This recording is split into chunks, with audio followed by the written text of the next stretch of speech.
आता वळूया आजच्या चर्चेच्या मुद्द्याकडे। मंडळी, एकदम से वक्त बदल दिया, जज्बात बदल दिए, जिंदगी बदल दिए, हालात बदल दिए, अशी परिस्थिती आहे महाराष्ट्रात। सगळा महाराष्ट्र अवाक आहे, चक्रावून गेलाय। कारण कालपर्यंत अनेक उमेदवार तिकीट मिळावं म्हणून रडत होते, एकमेकांचे कपडे फाडत होते।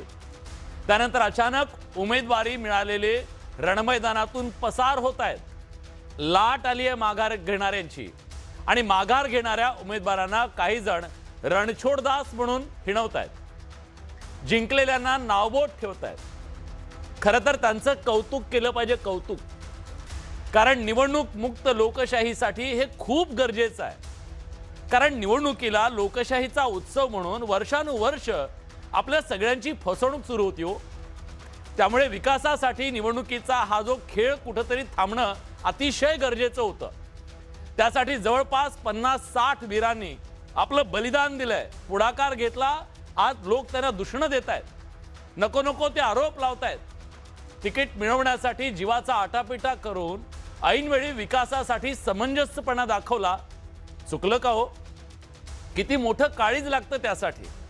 खरं तर अनेक लोक गैरसमजातून निवडणुकीच्या रिंगणात उतरले होते, पण ज्या क्षणाला सत्ताधारी उमेदवारांच्या प्रचंड लोकप्रियतेचं, कामांचं विराट असं दर्शन झालं, त्या क्षणाला ते भाळले। त्यांचं मतपरिवर्तन झालं, लढायची, विरोध करायची इच्छाच मरून गेली।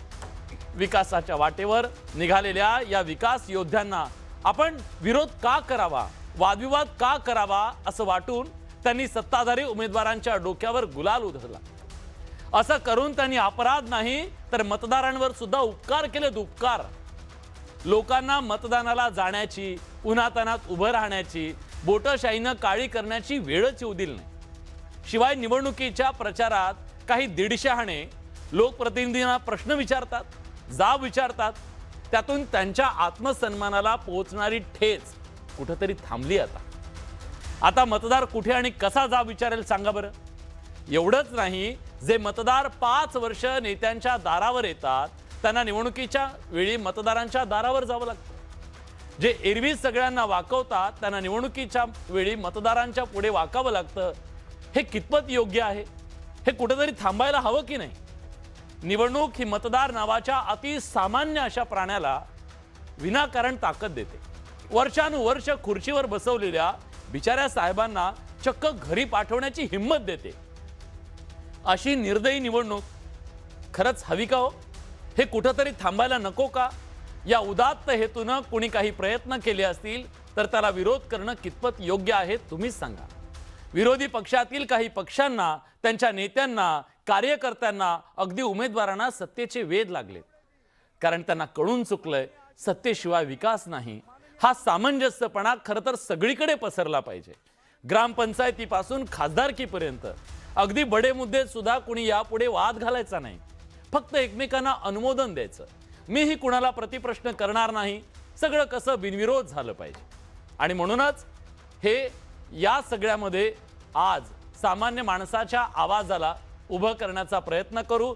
तिकडे महायुतीचा आता नारळ फुटलेला आहे, प्रचाराचा प्रचार सुरू झालेला आहे। त्यामुळे आता विकासासाठी वेगवेगळ्या गोष्टी या सांगितल्या जातील आणि प्रचाराच्या माध्यमातून एकमेकांवर आरोप प्रत्यारोपही केले जातील। माननीय अमित साटमजी,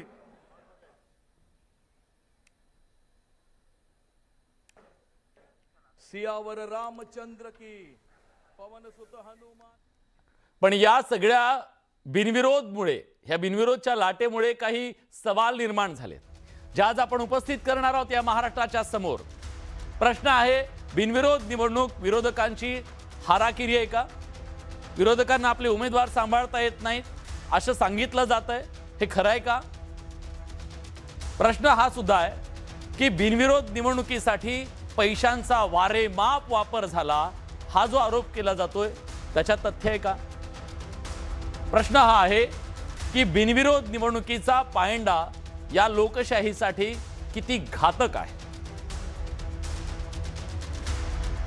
लोकशाहीत विरोधक का हवेत, का गरजेचे आहे हे सुद्धा समजून घ्यायचं आहे आपल्याला। विरोधक का गरजेचे आहेत? खरं तर विरोधक मुक्त लोकशाही च्या दिशेने जाताना, निवडणूक मुक्त लोकशाहीकडे जाताना का गरजेचे आहेत, विरोधकांना उमेदवार सांभाळता आले नाहीत, या तथ्य आहे का, या सगळ्या मुद्द्यांची चर्चा करूया. आपल्यासोबत या चर्चेत सहभागी होण्यासाठी मान्यवर पाहुणे जोडले गेलेले आहेत. स्टुडिओत माझ्यासोबत अरुण सावंत आहेत, शिवसेनेचे प्रवक्ते. अरुणजी, स्वागत आहे तुमचं. धन्यवाद. काँग्रेसचे मुख्य प्रवक्ते अतुल लोंढेजी आपल्यासोबत आहेत. अतुलजी, तुमचं स्वागत. नव्यानंच प्रवक्ते झालेले आमचे मित्र ॲडव्होकेट जयेश वाणी सुद्धा या चर्चेत सहभागी झाले. जयजी, अभिनंदन तुमचं. भाजपचे सहमुख्य प्रवक्ते अजितराव सुद्धा या चर्चेत सहभागी झालेत. अजितराव, तुमचंही स्वागत. आणि दैनिक लोकमत नागपूरचे संपादक श्रीमंत माने सर सुद्धा या चर्चेत सहभागी झालेत. सर, तुमचं सुद्धा स्वागत आहे. चर्चेची सुरुवात अतुलजी तुमच्यापासून करणार आहे. काय हो, तुम्हाला तुमचे उमेदवार सुद्धा सांभाळता येत नाहीत असं म्हणतायत, बाय देत आहेत तुमचे उमेदवार. नाही, तुम्हीच सत्तेत बसलं पाहिजे, सत्तेत बसण्याचा तुमचा अधिकार आहे, आम्हाला नको. इतका सामंजस्यपणा कसा काय आलाय महाराष्ट्रामध्ये? काय झाले नेमकं? नाही, आमचा समंजसपणा असा येऊ शकतो की तुम्ही निवडणूकच घेऊ नका ना. हा, छानपैकी बीजेपी जी आहे त्यांना सगळ्यांना तुम्ही डिक्लेअर करून द्या आणि निलामी करा. त्या एक नवीन पिक्चर आला होता अग्निपथ, नवा अग्निपथ, त्याच्यामध्ये त्या मुलीची विक्री करते ना, तशी लोकशाहीची विक्री करायची आणि छान मार्केटमध्ये उभं राहायचं. कोण 5 करोड दे रहा, कोण 10 करोड दे रहा, मग या महानगरपालिकेत इतके पैसे आहे, इतकं बजेट आहे, या महानगरपालिकेचं इतकं बजेट आहे, तुम्ही इतके पैसे द्या, तुम्हाला इथे आम्ही नगरसेवक करतो, असं पण करायला हरकत नाही. त्याला पण आम्ही मम म्हणू.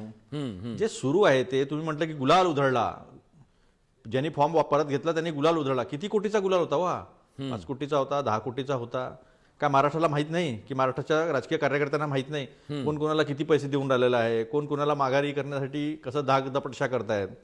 आणि त्या संदर्भात मी बोललेलो आहे की तुम्ही लोकशाही संपवण्यासाठी मागे लागलेला आहात. बरं. आता नोटाचा एक ऑप्शन आहे त्याच्यामध्ये.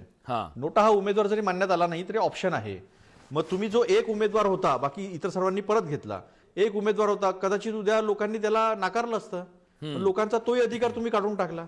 म्हणजे जनतेला सुद्धा तुम्ही आता खिसगंतीत घेत नाहीत, जनतेला तुम्ही मानत नाहीत, अशा पद्धतीची परिस्थिती निर्माण झाली. आता हे परत घेण्याचं तुम्ही सांगितलं ना की तुम्हाला तुमचे लोक सांभाळता येत नाही का, आमच्या लोकांना मरू द्यायचं आम्ही? खून पाडणं सुरू आहे इथे, चाकू हल्ले सुरू आहे, बाळासाहेब सरोदेची हत्या जी झाली, सरळ सरळ आरोप आहे. कोण? किरण देशमुख आणि विजय देशमुख या लोकांवर तिथे लोक आरोप करतायत, मीडियासमोर येऊन आरोप करतात आहे. आता हे काय खून पडू द्यायचे? हे खून पाडण्यापर्यंत गेले आहेत.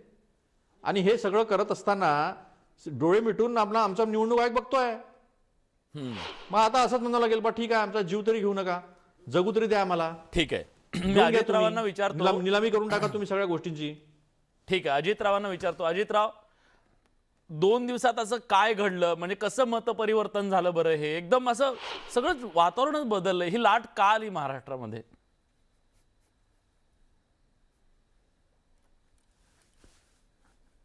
विलासजी, बघा, मी आपल्याला सांगतो, ज्या उपहासात्मक पद्धतीनं आता अतुलरावांनी एकूण सगळ्या परिस्थितीचं वर्णन केलं, कारण विरोध करू शकत नाही ते, आता उपहासच एक उरलाय असं कदाचित. असं कसं आहे, आता सुरुवात तुम्ही उपहासात्मक पद्धतीनं केली, अतुलजी तसंच बोलतायत, मग मीही आता तसंच म्हणतो. काय झालं की नागपूरमध्ये सगळं बिनविरोध, काही नाही, सगळं बिनविरोध करायचं यापुढे. आता मागच्या निवडणुकीमध्ये तलवारींनी वार करून दंगल माजवण्याचे गुन्हे येतो काँग्रेसच्या लोकांवर. बरं, भारतीय जनता पार्टीचेच एकट्याचे काही लोक याच्यामध्ये बिनविरोध निवडून आलेत का? अजिबात नाही. निवडणुका झाल्या पाहिजे. निवडणुका ही लोकशाहीचा श्वास आहे, यामध्ये कुणाचंही दुमत नाही. परंतु निवडणूक प्रक्रियेमध्ये ती निवडणूक बिनविरोध होते, हा सुद्धा एक विषय आहे. तो करण्याचा प्रयत्न केला जातो. त्याकरता हिंसा होत असेल, आमच्या नेत्यांनी आजच सांगितलंय. ते म्हणतात आर्थिक हिंसा होतीये. आर्थिक हिंसा होतीये. विलासरावजी, ऐका ना, माझं ऐका ना. याच्यामध्ये काही एकट्या भारतीय जनता पार्टीचेच बिनविरोध आलेत असं नाही.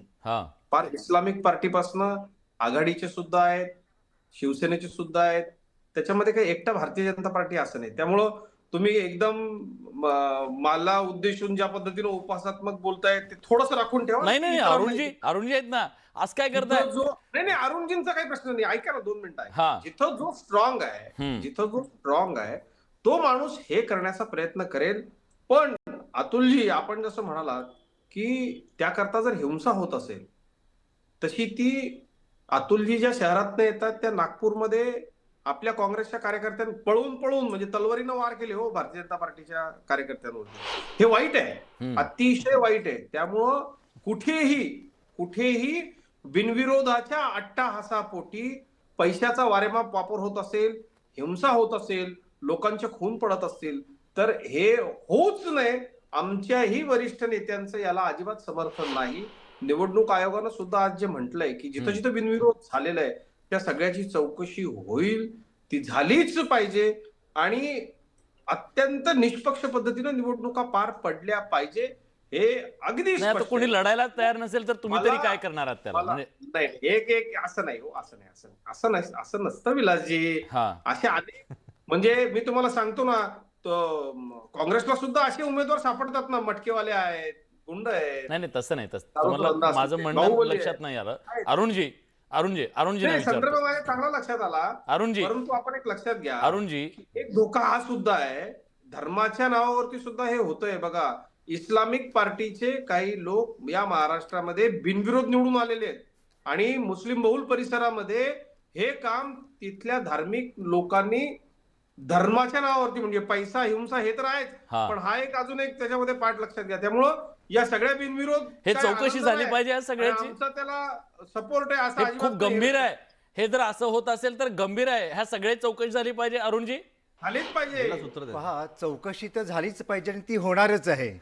आपणा सर्वांना माहित आहे, अख्ख्या महाराष्ट्राला माहित आहे की राज्य निवडणूक आयोगाने हे जाहीरच केलेलं आहे की जे जे बिनविरोध निवडून आलेले आहेत त्यांचा कोणाचाही तुम्ही रिझल्ट डिक्लेअर करायचं नाहीये, त्याची चौकशी होणार आणि जर त्या चौकशीमध्ये काही काळावेळ आढळलं तर मग त्याच्यावरती त्या जे कोणी तिथे निवडणूक अधिकारी होते त्यांच्यावरती योग्य ती कारवाई केली जाणार. राहिला दुसरा प्रश्न, आपण पाहिलं असेल आता आपला चॅनेल या राज्यातील जवळजवळ लाखो लोक पाहत असतात, यावेळेस सुद्धा पाहत आहेत. काँग्रेसची आणि काँग्रेसच्या प्रवक्त्यांची हतबलता आणि निराशा आता आपल्या चॅनेलवरती दिसून येत आहे. अख्खा काँग्रेस पक्षच यावेळेस या निराशेच्या गर्तेत बुडालेला आहे आणि प्रवक्ता हा त्या पक्षाचा चेहरा असतो. तो चेहरा आज लोंढेंच्या रूपाने या चॅनेलवरती येऊन कसा निराश झालेला आहे आणि निराशेचा सूर त्यांनी आळवला आहे हे आपणास दिसत आहे. कार्यक्रमाच्या दरम्यान घेऊ नका, म्हणजे तेवढं तरी राहू दे आता, नाहीतर कार्यक्रमाच्या दरम्यानच व्हायचं सगळं. अतुलजी, किती काळजी आहे तुमची बघा. तुमच्या उमेदवारांची काळजी आहे, तुमच्या नेत्यांची काळजी आहे, सगळ्यांची काळजी आहे. पण मुद्दा हा पण आहे ना, तुम्ही ज्यांच्यावरती विश्वास ठेवला अतुलजी, ठीक आहे, आमिष तर सत्ता आहे, सत्तेच्या माध्यमातून आली असतील, पण धुडकावून लावण्याची सुद्धा हिंमत पाहिजे ना. ती हिंमत कुठे जाते, माझा हा सवाल आहे. अगदी थोडक्यात मला जयेशकडे जायचं, सरांकडे जायचं. यांच्या याच्यामध्ये धर्माच्या नावावर परत घेतला जातो फॉर्म आणि बीजेपी बघत आहे. म्हणजे साटेलोट आहे का बीजेपीचं? म्हणजे असं करून घ्यायचं आणि मग आपण ज्या 69 जागा केलेल्या आहे त्याच्यात एक जागा अशी करून घ्यायची आणि मग हिंदू आणि मुसलमान जे आहे ते आपलं करत बसायचं. आजच्या तारखेला सगळ्या गोष्टी ज्या आहे त्या सत्ताधारी पक्षासोबतच कशा होतात. इलेक्शन कमिशनला अशा पद्धतीचा तुम्ही एक कायदा पास करता की तुम्ही इलेक्शन कमिशनर म्हणून काहीही केलं तरी तुमच्यावर कुठली कायदेशीर कारवाई होणार नाही. का करण्याची गरज भासली तुम्हाला? तुम्ही व्हिडिओ फुटेज का देत नाही? कशाला घाबरता तुम्ही? तुम्ही मशीन रिडेबल वोटर लिस्ट का देत नाही? तुम्ही कायदा कसा बदलता? सेक्शन 93 तुम्ही बदलून टाकला.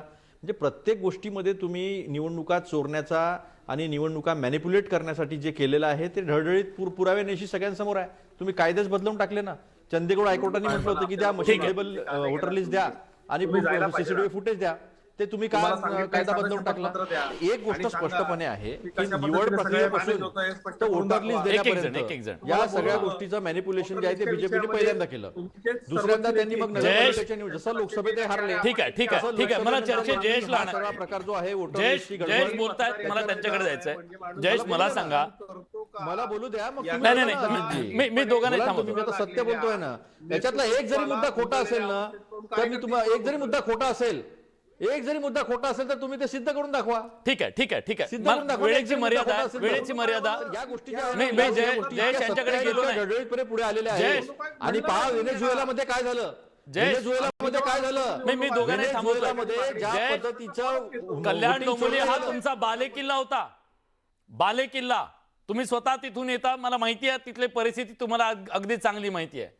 त्या बालेकिल्ल्यामध्ये आज जी परिस्थिती निर्माण झालेली आहे त्याचं कारण काय आहे? कारण आता तुम्ही एका बाजूला मराठीच्या मुद्द्यावरती एकत्र आलोत, ही आपली शेवटची लढाई आहे इतकं सांगताय मतदारांना, तुम्ही उमेदवारांना का सांगू शकत नाहीयेत?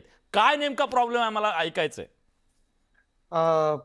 विलासराव, आपण शुभेच्छा दिल्या त्याबद्दल धन्यवाद. सगळ्यात पहिल्यांदा मला वेगळा मुद्दा मांडायचा. मी वकील असल्यामुळे ना प्रत्येक गोष्टीकडे कायद्याच्या नजरेतून बघतो. आज मला कायदा बघताना हे कळत नाहीये की महाराष्ट्रामध्ये एकेकाळी पोरं पळवणाऱ्या टोळ्या होत्या, नंतर बाप पळवणाऱ्या टोळ्या आल्या, मग पक्ष पळवणाऱ्या टोळ्या आल्या, आता उमेदवार पळवणाऱ्या टोळ्या आल्यात. आणि तुम्ही ज्यांचे उमेदवार पळाले त्यांना म्हणताय तुम्ही आम्हाला प्रश्न विचारताय. तुम्ही टोळी प्रमुखांना प्रश्न विचारला पाहिजे की तुम्ही हे पोरं का पळवलेत, तुम्ही हे उमेदवार का पळवलेत. तुम्ही प्रश्न आम्हाला विचारता. अरे आमचं पोर गेलं तर तुम्ही आम्हा मायबापांना सांगताय की तुम्हाला पोर सांभाळता येत नाही. हा प्रश्न आम्हाला विचारताय तुम्ही. म्हणजे मला आश्चर्य नाही वाटतं नाही या जयेश गोष्टीचं. जयेश एक मिनिट, माझं होऊ द्या, निवडून माझं होऊ आलेले द्या. पळवून नेले, सर, ऐका सर, माझं होऊ निवडून द्या. आलेले माझं- पळवून नेले तर आम्ही त्यांना प्रश्न विचारू. सर होऊ दे. तुमचे उमेदवार माघार बघा, घेत आहेत. अजितराव, बघा, चोर के दाढी में तिनका. अजितरावांना सगळ्यात पहिल्यांदा वाईट पक्ष वाटलं. सांगितला, आम्हाला सर, लोकांपर्यंत ते अजितराव, घेऊन गेले विचार आणि अजितराव, स्वतःची निवडून आले ना. अजितराव, आता झालं ते. अजितराव, पण तुम्ही बोलून घ्या आधी. चला तुमच्या नाही, नाही, प्रत्येक जयजी, बरं बरं शब्दाला ठीक आहे माझा ठीक आहे. आदर अजितराव त्यांना बोलू दे. ऐका बोला. ना, माझा दिवस सर सत्याचा दिवस रोज असतो आणि माझा रोज दिवस असतो. मी सत्याच्या बाजूने लढतोय, सत्तेच्या नाही. ऐका नीट शांतपणे आता. बोला, तर बोला. मुद्दा असा आहे, माझे एक मित्र आहेत खूप चांगले, प्रशांत वैद्य म्हणून मराठी गझलकार आहेत. त्यांच्या गझलेतला मला खूप चांगली ओळ आठवली. एक छोटा शेर आठवला. इर्शाद इर्शाद. जिथे भ्रष्ट होतात साऱ्या व्यवस्था, तिथे संपते लोकशाही अकाली. ही जी लोकशाही जी अकाली संपवण्याचा प्रयत्न केला जातोय ना, ते भ्रष्ट व्यवस्थेने केलंय. आज अतुल दादाने एक खूप चांगला मुद्दा मांडलाय की निवडणूक आयोग सेट आहे.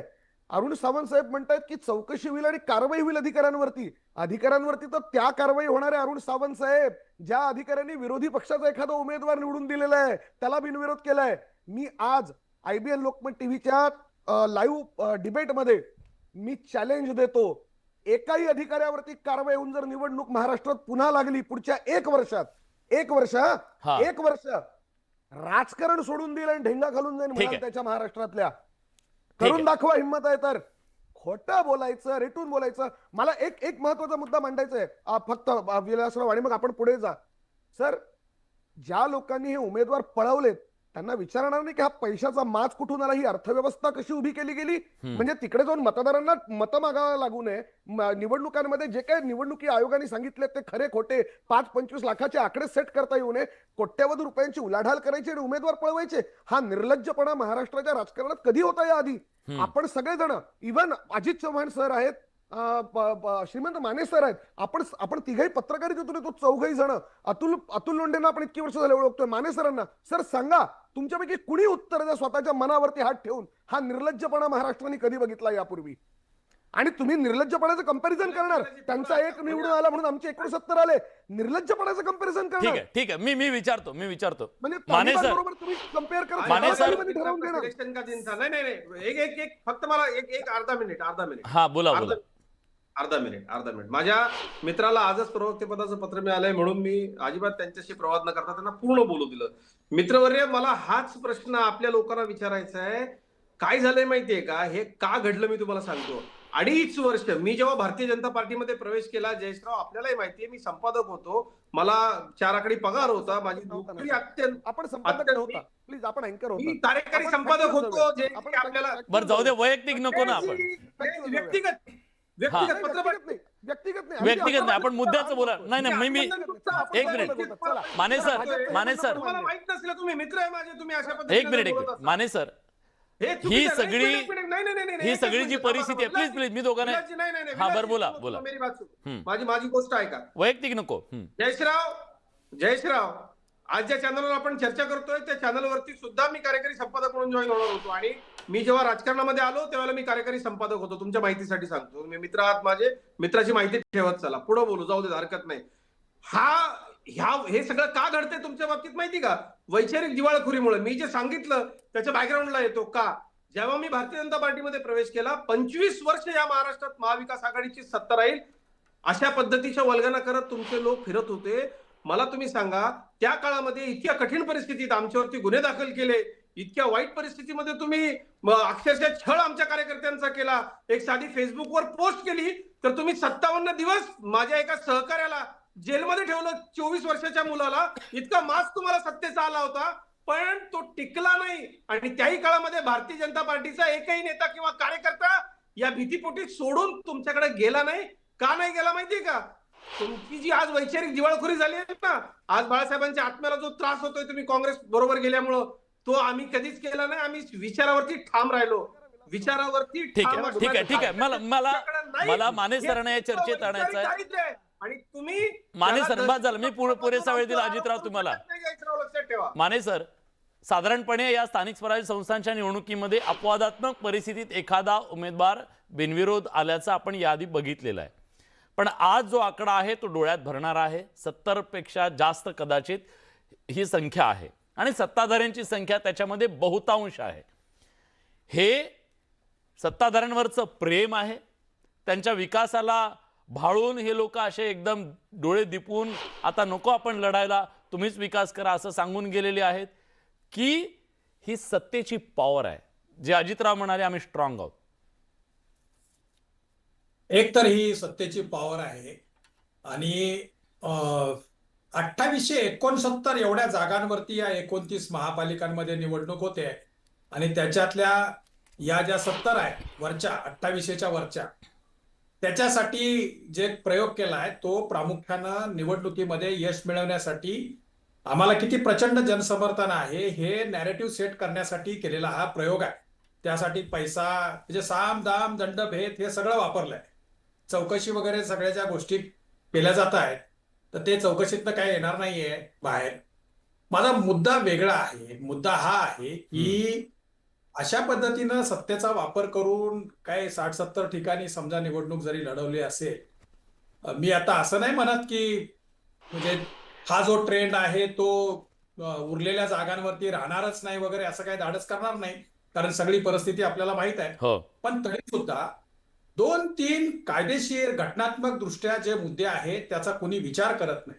Please sir. पहिली गोष्ट अशी आहे, जी तिसरी असायला पाहिजे ती मी पहिली म्हणून याच्यासाठी करतोय, की एखादा माणूस निवडून दिल्यानंतर त्याला राईट टू रिकॉलचा जो अधिकार मतदारांना, कारण ही डेमोक्रेसी जी आपण सगळी राबवतो ती मतदारांच्या हक्कासाठी, मतदारांच्या मूलभूत अधिकारांसाठी, त्यांच्या अभिव्यक्तीसाठी, याच्यासाठी राबवतो. आणि त्यामुळं हे निवडून केलेले जर अकार्यक्षम ठरले तर त्यांना परत बोलवण्याचा अधिकार मतदारांना मिळावा, हे कॉन्स्टिट्यूट असेंब्ली पासून चर्चा सुरू आहे, त्याच्यावरती आंदोलनं झालेली आहे. त्याच्यामध्ये काही झालेलं नाही. उलट आता 2013 नंतर किंवा 2010 नंतर जो नोटाचा पर्याय आला त्याच्यामध्ये ज्या लाईनवरती आता इलेक्शन कमिशन चौकशी वगैरे करतोय म्हणतंय, तर एकदा तुमच्या मशीनवरती वरील पैकी कुणीही उमेदवार आम्हाला मान्य नाही असा ज्या वेळेला पर्याय येतो त्यावेळेला केवळ माणसं विकत घेऊन माणसं म्हणजे त्याच्यावर दबाव आणून त्यांना आपल्या बाजूला करण्याबरोबर केल्यानंतर सुद्धा नोटाचा पर्याय राहतो. मला खरं तर असं प्रामाणिकपणे वाटतंय, हे सगळे बिनविरोध निवडून आलेल्या लोकांनी प्रत्यक्ष मतदानाला सामोरं जायला पाहिजे स्वयंस्फूर्तीनं. त्यांना जर खरोखर लोकशाहीची चाड असेल आणि लोकशाहीवरती त्यांचं प्रेम असेल तर, आणि त्यांनी हे दाखवून दिलं पाहिजे की नोटांपेक्षा अधिक मतं आम्ही मिळवू शकतो आणि म्हणून आम्ही पॉप्युलर आहोत. हा पहिला मुद्दा. म्हणजे हा दुसरा मुद्दा, राईट टू रिकॉल पासून तर नोटाच्या अधिकारांपर्यंत. आणि शेवटी जर आपण सगळी प्रक्रिया जर मतदारांसाठी, सामान्य नागरिकांसाठी, नागरिकांच्या सर्व प्रकारच्या हक्कांच्या संदर्भात जर राबवत असू तर हे सगळे जे प्रयोग केले जात आहेत याच्यामधून तुमचा मतदार दुर्लक्षित होतो. तुमचा मतदार जो आहे त्याचे अधिकार डावलले जातात. म्हणजे आपण 4 दिवसापूर्वी चर्चा केली होती त्यावेळेला मतदारांना गृहीत धरण्याबद्दल केली होती. आज आपण चर्चा करतो आहोत तो मतदारांना नुसतं गृहीत नाही धरलं तुम्ही. एक तुम्ही बेदखल मतदारां- झाला ना सर, बेदखल Exactly. झाला ना तो आता ह्या सगळ्या प्रक्रियेतून. झाला तो. आणि एक एक आणखी उदाहरण सांगतो तुम्हाला. बिनविरोध निवडीचे उदाहरणं आहेत आणि त्याच्यातले मूल्यात्मक बदल किती झालाय गेल्या 50 वर्षामध्ये, 60 वर्षामध्ये. म्हणजे ज्या वेळेला यशवंतराव चव्हाण केंद्रात संरक्षण मंत्री म्हणून गेले, त्यावेळेला नाशिकच्या जनतेने त्यांना बिनविरोध निवडून लोकसभेवरती पाठवलं होतं. तेव्हापासून तर 2024च्या निवडणुकीमध्ये सुरतचे जे खासदार आहेत ते बिनविरोध निवडून आले. तर हा जो मूल्यात्मक फरक जो गेल्या 60 वर्षामध्ये झालाय, त्याचा आज ना उद्या आपल्याला विचार करावा लागेल, जर तुम्ही खऱ्या अर्थाने लोकशाहीवरती प्रेम करत असाल आणि लोकशाहीचे जी मूलभूत तत्व आहे त्या तत्वांवरती जर तुमचा विश्वास असेल, त्याच्यासाठी आपण जर व्यवस्था राबवत असू तर. ठीक आहे अजितराव, प्रश्न खूप साधा आहे. आज या महाराष्ट्रातले लाखो कोट्यवधी प्रेक्षक बघतायत, मला त्यांच्या मनातला हा प्रश्न विचारायचा आहे. कुठल्या तरी पक्षाचा एक उमेदवार मनानं किंवा कुणाच्या सांगण्यावरून कसाही असो तो मैदानातून बाहेर झाला असेल तर एक मतदार म्हणून माझं मतदान करण्याचा जो अधिकार आहे त्याचं काय? विलासजी, मी सर्वप्रथम आपल्याला भूमिका स्पष्ट केली की निवडणुका झाल्या पाहिजे, परंतु आता श्रीमंत माने सरांनी मोठा एक इतिहास सांगितला की बिनविरोध निवडणुकांच्या बाबतीमध्ये सुद्धा महाराष्ट्रामधल्या अनेक ज्येष्ठ व्यक्तींनी आवाहन केल्यानंतर त्यांच्या विरोधामध्ये कोणाचा फॉर्म आलेला नव्हता. आपण या बिनविरोध गोष्टी किती, आता महाराष्ट्रामध्ये आज हजारो जागा आहेत, त्याच्यापैकी 67 फक्त बिनविरोध झालेले आहेत. एक लक्षात घ्या. आपण आता इथं प्रत्येकच ठिकाणी धाकदपटशाही किंवा पैशाचा वापर झालेला आहे. अजितराव थोडंसं तुमच्या ह्याच्यामध्ये ना थोडंसं ट्विस्ट आहे. ट्विस्ट असं आहे, तुम्ही त्या 2000 सोबत तुलना नक्की करा, पण मी एका महानगरपालिके संदर्भात करतो. कल्याण डोंबिवली महानगरपालिकेमध्ये केवळ बिनविरोध आलेल्या संख्येच्या बळावरच तुम्ही बहुमतापर्यंत चाललाय. हे मान्य आहे की नाही तुम्हाला? मग त्याला आम्ही गांभीर्याने घ्यावं या महाराष्ट्राने की नाही ते सांगा. असं आहे की ज्या ठिकाणी विरोधी पक्षामध्ये एक असा उमेदवार नसावा का की जो पैशाचा आमिष असेल, विचारांवरची निष्ठा असेल. माझं उलट आपल्याला म्हणणं आहे की भारतीय जनता पार्टीच्या एका तरी उमेदवाराची आमची सत्ता नसताना महाविकास आघाडी अशा पद्धतीने माघार घेऊ शकली होती का? माझा मुद्दा हा आहे. जमलं होतं का जयेश वाणी, तुम्हाला हे जमलं होतं का? भारत नाही आमचं नाही पहिल्यांदा यांच्याकडे जातो. अतुल लोंढेजी, तुम्हाला हे जमलं होतं का? जे त्यांनी करून दाखवलं ते तुम्हाला जमलं होतं का? विलास सर माझा एकदम सोपा प्रश्न आहे. असं आहे ना की आम्ही या देशाला 70 वर्षात सगळ्यात चांगलं जर काही दिलं असेल. जयजी प्लीज थांबा, त्यांना जायचंय अतुलजींना जायचंय. आमचा एक माणूस दाखवा फुटलेला त्या अहो काळात. निवडणुका झाल्या नाही त्या काळात, काही पण सांगतात सर तुम्ही. 2.5 वर्षांमध्ये कुठल्या निवडणुका झाल्या जेव्हा उमेदवार सांगा मला निवडणुकीचं नाव. एक मिनिट. निवडणुकीचं नाव सांगा. जयजी एक निवडणुकीचं नाव सांगा. एक मिनिट अतुलजींना बोलू निवडणुकीचं नाव दे. सांगा. एक एक जण हा अतुलजी निवडणुकीचं नाव सांगा. चला मी तर अगदी ओपन देतो तुम्हाला. अतुलजी, निवडणुकीचं असं नाव आहे सांगा. की 70 वर्षामध्ये राज्य सरकार आम्ही काय केलं हे जर गर्वानं आम्हाला काही सांगायचं असेल विलास, हा तर मी हे नक्की सांगेल की काँग्रेसने या देशाला एक सुदृढ आणि एक चांगली लोकशाही दिली. अटल बिहारी वाजपेयी 2-2, 3-3 सीट असताना 8-8 तास संसदेमध्ये बोलायचे. संसदीय परंपरा दिली, लोकशाही दिली, याचा आम्हाला अभिमान आहे. आता राहिला प्रश्न कल्याण डोंबिवलीमध्ये, तिथे संत आहेत, यांचे प्रदेशाध्यक्ष आहे संत रवींद्र चव्हाण. यांची कामगिरी जरा माहिती घ्या लोकांकडनं, ते काय आहेत आणि ते कशा पद्धतीनं राजकारण करतात त्याची माहिती घ्या, म्हणजे तुम्हाला कळेल. आता राहिला प्रश्न, खूप विचारधारेच्या गोष्टी करतात बीजेपीचे लोक. आमची विचारधारा, आमची श्रद्धा.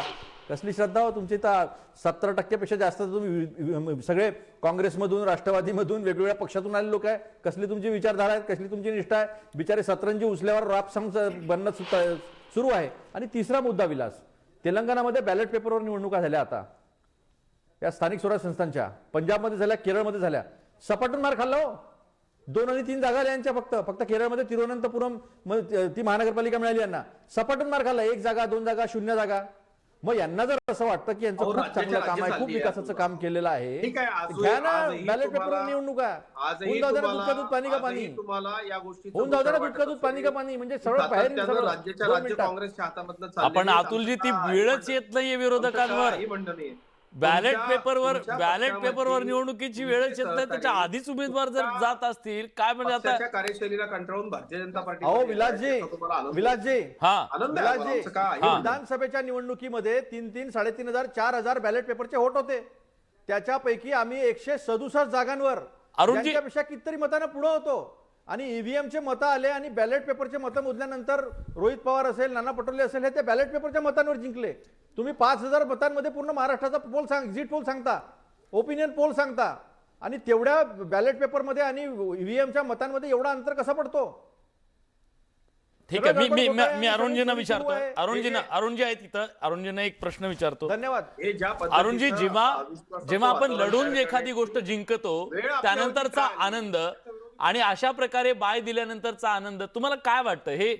हे तुम्हाला अभिमानास्पद वाटतंय?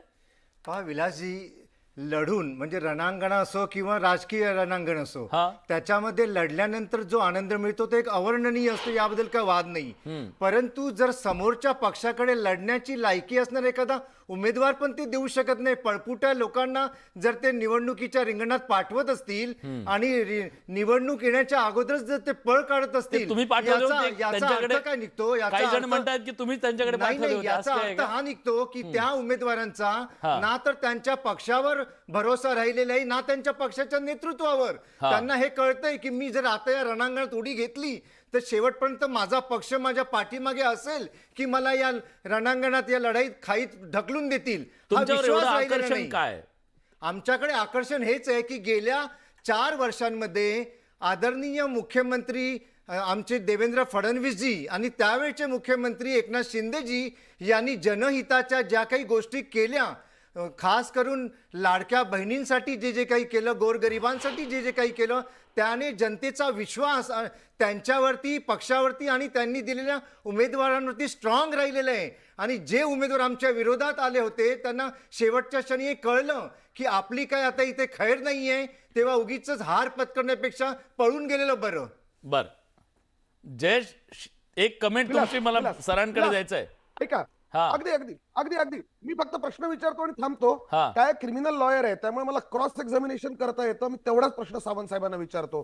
की सगळी चांगली तुमची कारकीर्द होती, त्या लोकांनी आमचे एबी का घेतलेत? यायला पाहिजे होतं ना 3 महिन्यापूर्वी तुमच्यावरती विश्वास ठेवून. आमचे एबी फॉर्म आमचे घेणार, आमच्या पक्षाचे घेणार आणि ऐन वेळेवरती तुमच्या पक्षामध्ये मतपरिवर्तन. असा जयेशजी, कुठला दिव्य साक्षात्कार चमत्कार झाला? जयेशजी, माझं वाक्य पूर्ण होऊ या दे. आत्ताच्या चर्चेमध्ये आता आपण 2 ते 3 भाळले, वेळा विकासावर भाळले. 2 ते 3 वेळा आपण असा उल्लेख केला, मी लॉयर आहे, मी क्रिमिनल लॉयर आहे, मी कायद्यावरतीच बोट घेऊन बोलतो. मग तुम्हाला ही गोष्ट तर माहित असली पाहिजे की एका वकिलाने पुरावे सादर केल्याशिवाय दुसऱ्या पक्षावरती आरोप नाही केले पाहिजेत. तुम्ही जे म्हणता 5 कोटी घेतले, 10 कोटी दिले, हे कोणत्या आधारावर आपण बरं जाऊ दे, बोलता? किती दिले काय? सावंत साहेब, आता पूर्ण ऐका, आता पूर्ण ऐका. आता आपण जर क्रिमिनल लॉयर असाल तर आपल्याला हे कल्पना असेल सर्कमस्टन्शियल एव्हिडन्स कशाला म्हणतात. And I am talking about the circumstantial evidences which is against you 100%. Why they have not came before that? का नाही गेले तुमच्याकडे? जयेशजी, तुम्ही म्हणता की तुमच्या उमेदवारांना आम्ही पैसे वाटले. अनेक ठिकाणं अशी आहेत जिथे तुमचे उमेदवार तुम्ही दिले नाहीत. तुम्ही मुलुंडचं उदाहरण घ्या. तुम्ही सोमय्या जे आहे, नील सोमय्या, त्यांच्या विरोधात तुम्ही उभं राहण्याची हिंमत सुद्धा नाही केली. त्याच्यावर एक वेगळा माझं काय म्हणणं आहे? त्याच्यावर एक वेगळा करूया. शेवटची 2 मिनिटं आहेत. एक शेवटचा अर्धा मिनिट घेतो मी. माझं काय म्हणणं आहे, ह्या पॅनलवरती बसलेल्या सगळ्या लोकांनी किमान मराठी म्हणून, किमान महाराष्ट्र पुरोगामी महाराष्ट्राचे नागरिक म्हणून, किमान हे तर म्हणूया जे झालं ते चूक आहे, जो झाला तो निर्लज्जपणा आहे, राजकारणाला आणि समाजकारणाला लाजवणार आहे, किमान हे तर म्हणूयात सगळे मिळून, ती तर संवेदनशीलता दाखवूयात. ठीक आहे, आपण ते पण नाही करू शकत. शेवटची कमेंट मला माने सरांकडून हवी आहे. सर, बिनविरोध निवडणुकीचा पायंडा हा पायंडा. एक सुरेश भटांची एक गझल अच्छा, की शोधत होता. ज्या पद्धतीने, म्हणजे मला फक्त या सगळ्या विषयामध्ये काय वाटतंय माहितीये का, की अचाट तारे तोडत होता, अफाट धोधो बोलत होता, गटार नाले शोधत होता, नसेच बुद्धी आणि लज्जा, उगाच बोंबा ठोकत होता. मला फक्त इतकंच सांगायचंय मित्रा की सुरेश भटांची ही जी शब्द आहेत, हे जे वाक्य आहेत, हे आज बाळासाहेब भटांच्या असते वाक्याला तर पुढे नेतो. मुंबईमध्ये एबी भटांच्याच गजलेला पुढे नेतो. अशा पद्धतीचे दिले असते का? आम्हाला हा ताकदी. विचार करा. पुन्हा तेच म्हणताय तुम्ही, ताकद आमची. ठीक आहे. अर्धा मिनिट विलास. नाही नाही नाही नाही नाही माझा वेळ संपला. माझा वेळ संपला. माने सरांना. फक्त अर्धा मिनिट. अरे बाबा, सगळं बिनविरोध करायचं आपल्याला, तुम्ही असं नका करू. वाद, विरोध नको इतका टोकाचा. नाही, विरोध नाही करत आहे. विरोध नाही हा, करत आहे. विरोध नको, हा. मी विरोध नाही करत आहे. फक्त पुढे नेतो आहे. चंद्र लोकशाहीचा येथे काल उजळला होता, आज सूर्यही इथला नेला पळवून अंधाराने. हे अंधार पळवून सूर्य पळवून देणारा अंधार आहे हा बाजूला बसलेला सगळा. ठीक आहे. माने सर, हा पायंडा किती घातक आहे लोकशाहीसाठी? नाही, हा घातक आहे. मतदारांचा अधिकार डावलला जातो, त्यांचा मूलभूत अधिकार, त्यांचं अभिव्यक्ती स्वातंत्र्य हे डावललं जातं. आणि त्यामुळं निवडणूक लढून जिंकण्यामध्ये मजा आहे हे उमेदवारांना कळायला पाहिजे. पण झालंय काय माहितीये का, हा सगळं म्हणजे ही एवढी जनसेवेची कळकळ का तयार झाली आहे? कारण या महानगरपालिकांमध्ये पैसा खूप आहे आणि पैसा टाकायचा, पैसा वापरायचा, पैशावरती निवडणूक लढवायची, पुन्हा पैसे कमवायचे, अशा पद्धतीचं ते दुष्टचक्र व्हीसीएस सर्कल झाले. म्हणून मी मगाशी सांगितलं त्याप्रमाणे या उमेदवारांनी, यापैकी काही उमेदवारांनी ज्यांच्यात हिंमत असेल त्यांनी निवडणुकीला सामोरे गेलं पाहिजे. नोटाला सामोरे गेलं पाहिजे. नोटाला सामोरे आणि बघितलं पाहिजे. दूध का दूध पाणी का, किती लोकप्रिय आहेत तुम्ही, किती कामं केलेत, हे सगळं बघितलं पाहिजे. पण आज या चर्चेच्या माध्यमातून लोकशाहीमध्ये विरोधक आणि सामान्य नागरिकाचा मतदानाचा अधिकार यावरती आपण प्रकाश टाकला. आशा करूया चुकीचे पायंडे महाराष्ट्राच्या राजकारणात पडणार नाहीयेत. खरंच त्यांची लोकप्रियता असेल तर येऊ द्या त्यांना बिनविरोध, पण त्याच्यासाठी सत्तेचा वापर होता कामा नये ही अपेक्षा आहे. खूप खूप धन्यवाद तुमच्या सगळ्यांचे न्यूज 18 लोकमतच्या बडे मुद्देमध्ये आल्याबद्दल. बघा जनतेला काय वाटतंय. प्रश्न हा जनतेला उलटा विचारला होता की बिनविरोध निवडणूक खरंच विरोधकांची हाराकिरी आहे का? हा जो सत्ताधाऱ्यांकडून दावा केला जातोय त्या तथ्य आहे का? 72% लोक होय म्हणतायत, 28% लोक नाही म्हणतायत. तर एक प्रकारे विरोधकांची सुद्धा ही जबाबदारी आहे की आपले उमेदवार ताकदीने मैदानात उभे राहिले पाहिजे. आज बडे मुद्द्याच्या चर्चेत आपण इथेच थांबतो. धन्यवाद.